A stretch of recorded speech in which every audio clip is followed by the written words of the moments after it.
नमस्कार। आकाशवाणी जयपुर अजमेर से प्रस्तुत हैं प्रादेशिक समाचार।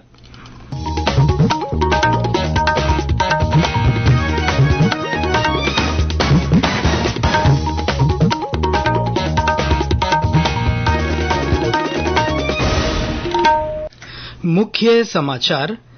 प्रधानमंत्री नरेंद्र मोदी ने भारतीय वाहन उद्योग क्षेत्र में एमएसएमई को बढ़ावा देने के लिए 2 महत्वपूर्ण पहलों का शुभारंभ किया।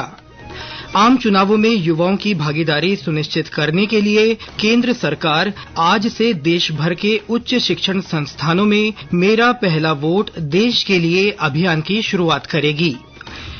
न्यायमूर्ति अजय माणिकराव खानविलकर देश के नए लोकपाल होंगे और प्रदेश में मौसम में आए बदलाव से रात के तापमान में गिरावट, ठंड का असर बढ़ा।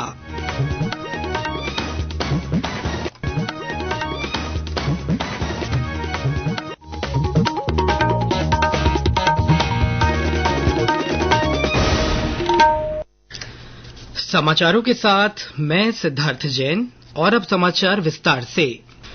प्रधानमंत्री नरेंद्र मोदी ने कल मदुरै में टीवीएस ओपन मोबिलिटी प्लेटफॉर्म का लोकार्पण किया। इसके साथ ही उन्होंने रोजगार और आजीविका उत्कृष्टता केंद्र का भी उद्घाटन किया। उन्होंने कहा कि विनिर्माण उद्योग को जीरो डिफेक्ट जीरो इन्फेक्ट की नीति रखनी चाहिए। प्रधानमंत्री ने कहा कि भारत पुराने वाहनों और कलपुर्जों की बिक्री का एक बड़ा बाजार है। उन्होंने कहा कि वर्ष 2047 तक भारत को विकसित राष्ट्र बनाने में छोटे उद्योगों की बड़ी भूमिका होगी। सम्मेलन में 5000 से अधिक एमएसएमई इकाइयों ने हिस्सा लिया। इस अवसर पर केंद्रीय सूचना और प्रसारण राज्य मंत्री डॉक्टर एल मुरुगन ने कहा कि पिछले 10 वर्षों के दौरान श्री मोदी के नेतृत्व में रेल, सड़क और अन्य बुनियादी ढांचे का तेज गति से विकास हुआ है। इससे पहले प्रधानमंत्री ने केरल के तिरुवनंतपुरम में विक्रम साराभाई अंतरिक्ष केंद्र का दौरा किया और अंतरिक्ष क्षेत्र की लगभग 1800 करोड़ रुपए की 3 महत्वपूर्ण बुनियादी ढांचा परियोजनाओं का उद्घाटन किया।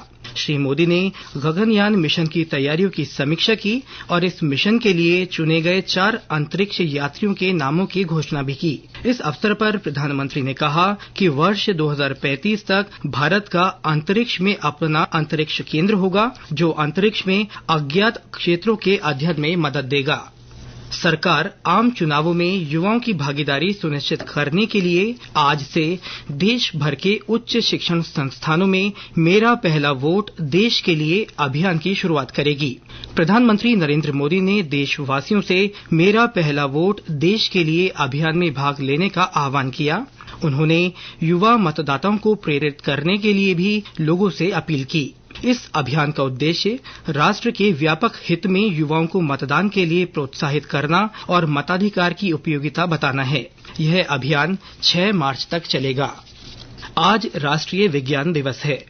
इस वर्ष के विज्ञान दिवस का विषय विकसित भारत के लिए स्वदेशी तकनीक है। इसका उद्देश्य भारत के भविष्य निर्माण में घरेलू प्रौद्योगिकियों के महत्व पर बल देना है। इस अवसर पर विज्ञान और प्रौद्योगिकी विभाग नई दिल्ली में एक समारोह का आयोजन करेगा, जिसमें विज्ञान और प्रौद्योगिकी मंत्री डॉक्टर जितेंद्र सिंह इससे जुड़ी एक प्रदर्शनी का उद्घाटन करेंगे। इस मौके पर लोकसभा अध्यक्ष ओम बिरला ने भी ट्वीट कर बधाई दी है। गौरतलब है कि महान भारतीय भौतिक वैज्ञानी सर सीवी रमन की उत्कृष्ट खोज की रमन प्रभाव की स्मृति में इस समारोह का आयोजन किया जा रहा है। सर सीवी रमन को वर्ष 1930 में सर्वोच्च वैश्विक नोबेल पुरस्कार से सम्मानित किया गया था। ये समाचार आकाशवाणी जयपुर अजमेर से प्रसारित किए जा रहे हैं। न्यायमूर्ति अजय माणिकराव खानविलकर देश के नए लोकपाल होंगे।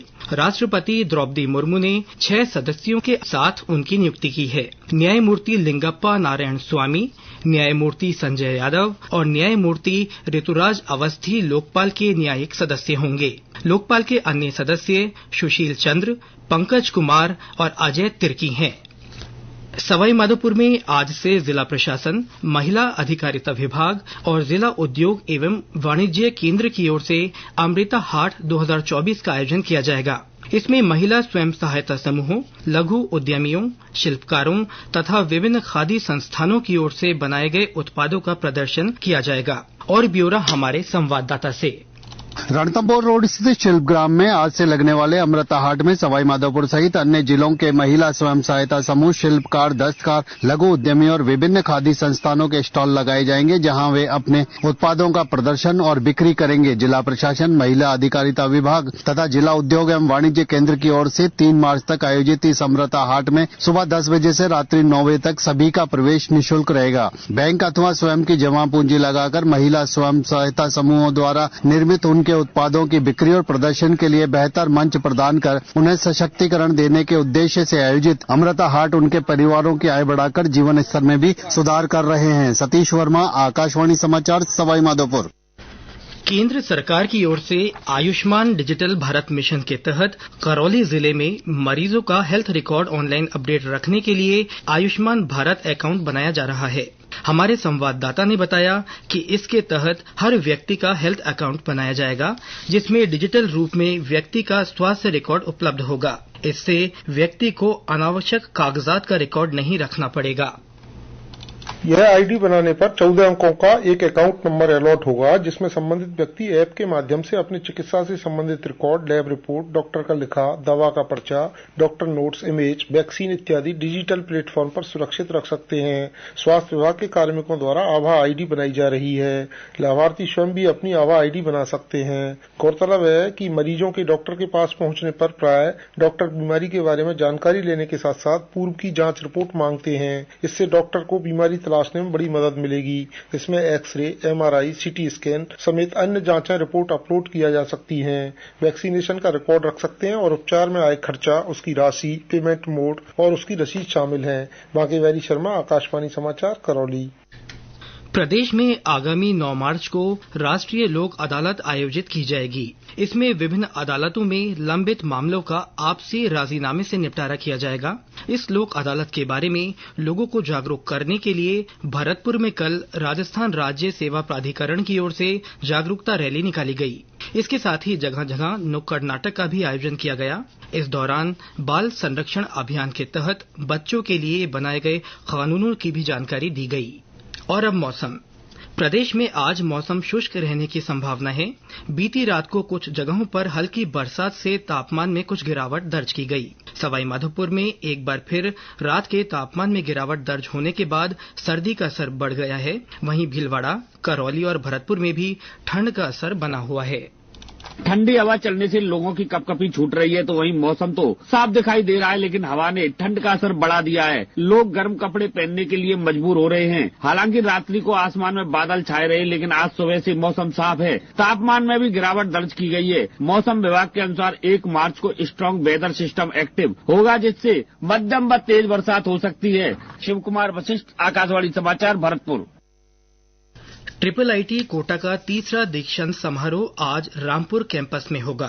समारोह में 171 विद्यार्थियों को डिग्री दी जाएगी। इनमें BTech electronics and communication engineering और कंप्यूटर साइंस इंजीनियरिंग के 167 और एमटेक एआई डेटा साइंस के 4 विद्यार्थी हैं। इस कार्यक्रम के मुख्य अतिथि लोकसभा अध्यक्ष ओम बिरला होंगे। वाणिज्य और उद्योग मंत्री पीयूष गोयल ने कहा है कि देश के स्टार्टअप तेजी से आगे बढ़ रहे हैं और भविष्य की बड़ी आकांक्षाओं के साथ ये अधिक बेहतर बन सकते हैं। उन्होंने कहा कि 8 वर्ष से भी कम समय में भारत दुनिया का तीसरा सबसे बड़ा स्टार्टअप इकोसिस्टम बन गया है, जिसमें 100 से अधिक यूनिकॉर्न हैं। श्री गोयल 18 से 20 मार्च तक नई दिल्ली के भारत मंडपम में आयोजित किए जाने वाले स्टार्टअप महाकुंभ के पुनर्वलोकन कार्यक्रम को संबोधित कर रहे थे। और अंत में मुख्य समाचार एक बार फिर। प्रधानमंत्री नरेंद्र मोदी ने भारतीय वाहन उद्योग क्षेत्र में एमएसएमई को बढ़ावा देने के लिए 2 महत्वपूर्ण पहलों का शुभारंभ किया है। आम चुनावों में युवाओं की भागीदारी सुनिश्चित करने के लिए केंद्र सरकार आज से देश भर के उच्च शिक्षण संस्थानों में मेरा पहला वोट देश के लिए अभियान की शुरुआत करेगी। न्यायमूर्ति अजय माणिकराव खानविलकर देश के नए लोकपाल होंगे। और प्रदेश में मौसम में आए बदलाव से रात के तापमान में गिरावट आई है, ठंड का असर बढ़ गया है। इसके साथ ही प्रादेशिक समाचार बुलेटिन समाप्त हुआ। नमस्कार।